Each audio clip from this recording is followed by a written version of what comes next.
Bonjour, lors de notre prochain cours, nous débuterons notre cycle de handball. Le règlement du handball est composé de nombreuses règles. Cette vidéo vous présentera le règlement simplifié qui sera utilisé durant vos matchs. Alors, découvrons d'abord le terrain et les différentes parties qui le composent. L'aire de jeu est un rectangle de 40 sur 20 mètres, comprenant une surface de jeu et 2 surfaces de but. Les grands côtés sont appelés lignes de touche, les petits, lignes de but. Le but est placé au milieu de chaque ligne de but. À 3 mètres, devant la surface de but, une ligne est tracée en pointillé. Il s'agit de la ligne de jet franc. Entre la ligne de jet franc et la surface de but, un trait indique la marque du jet de 7 mètres. Au milieu du terrain se situe la ligne médiane, au milieu de laquelle le ballon est mis en jeu au début du match et après chaque but. Le joueur effectuant l'engagement doit se trouver avec un pied au moins sur la ligne médiane. Ses coéquipiers ne peuvent pas dépasser la ligne médiane avant le coup de sifflet. Que se passe-t-il lorsque le ballon sort du terrain? Si une équipe fait sortir le ballon en touche, l'adversaire remet en jeu le ballon à l'endroit où le ballon est sorti, en mettant un pied sur la ligne.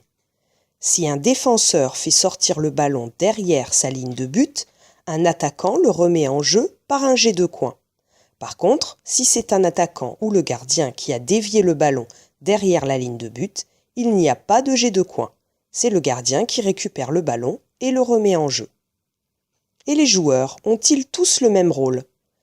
Une équipe est composée de 7 joueurs maximum, mais tous n'ont pas le même rôle ni les mêmes règles. Parmi les 7 joueurs, les équipes disposent d'un gardien de but et de 6 joueurs de champ. Alors, voyons ce qui les différencie. Le gardien de but a seul le droit de pénétrer sur la surface de but. Dans cette surface, le ballon appartient au gardien et les joueurs de champ n'ont pas le droit d'y pénétrer, ni même de mettre un pied sur la ligne. Si c'est le cas, le ballon est rendu au gardien. Par contre, un joueur de champ peut tirer en suspension en sautant avant la ligne par-dessus la surface du but, s'il tire avant de retomber. Un joueur de champ n'a pas non plus le droit de passer le ballon à son gardien si ce dernier se trouve dans sa surface de but. Le gardien de but peut quitter et revenir dans sa surface de but librement, à condition qu'il n'ait pas le ballon.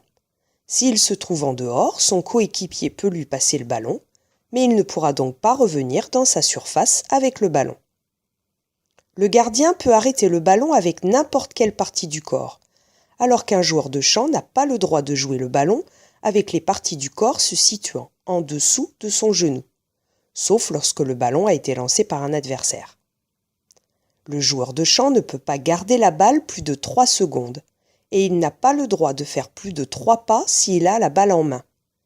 Pour progresser avec la balle, un joueur de champ peut dribbler autant qu'il le veut.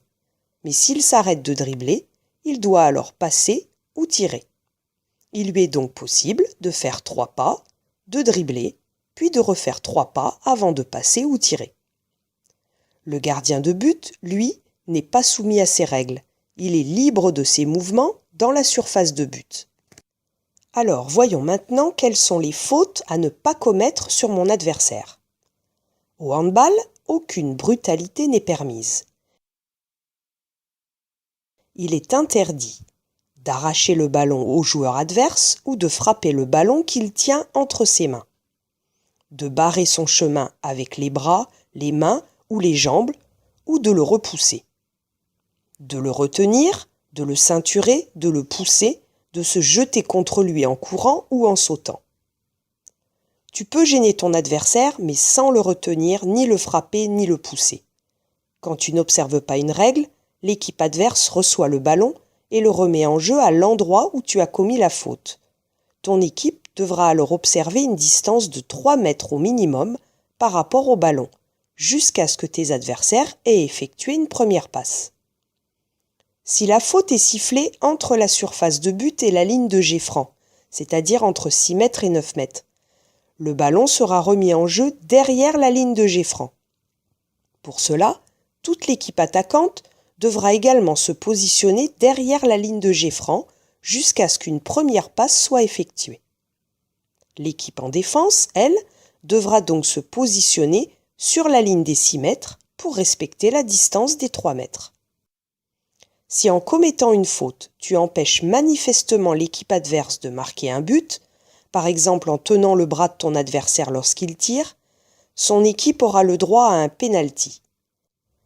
Un joueur de l'équipe adverse viendra alors se placer sur la marque du jet de 7 mètres et devra tirer au but après le coup de sifflet de l'arbitre.